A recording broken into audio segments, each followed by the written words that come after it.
So I did not know Robert Eggers had two brothers, twins Max and Sam, who were also filmmakers, and they made their feature debut with A24's The Front Room, which also sees the return of Brandy to the horror genre since the 90s, and I Still Know What You Did Last Summer. Though unfortunately, what should have been a milestone film for all of them winds up being an absolute misfire. The film sees Brandy and her husband take in his estranged stepmother, whose abusive and manipulative behavior leads to psychological torment for her. Catherine Hunter plays the stepmother in a notably campy performance that would have been incredible in a fun B-movie, but it unfortunately goes to waste in what's a pretty aggravating movie that makes it impossible to suspend your disbelief. For one thing, it's fairly one-note, with pretty much all sequences either being Hunter hurling racist insults towards Brandy and trying to control her life, or some sort of scatological moment with Brandy having to take care of both Hunter and her baby daughter.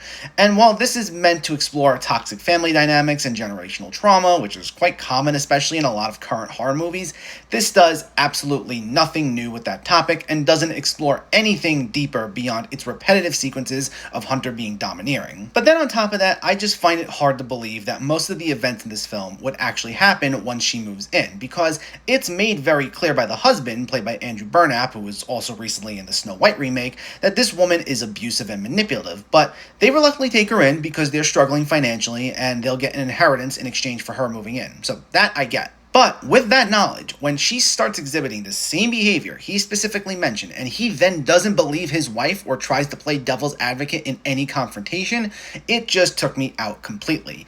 I can buy a lot in movies, but this just absolutely made no sense, especially in a film that's ultimately pretty grounded. And these sequences of someone not being believed when they see firsthand some sinister presence is such a common trope in horror movies, grounded or supernatural. So it just plays into one of the most overdone plot points in the genre to then just try to explore another overdone horror trope, that being the trauma angle, and failing for that matter. So most of the choices made here are really not justified. The lead performance from Brandy was good, Hunter had some fun in this really over-the-top role, but I found this to be pretty frustrating overall. Hopefully the next effort from the Eggers brothers goes much better.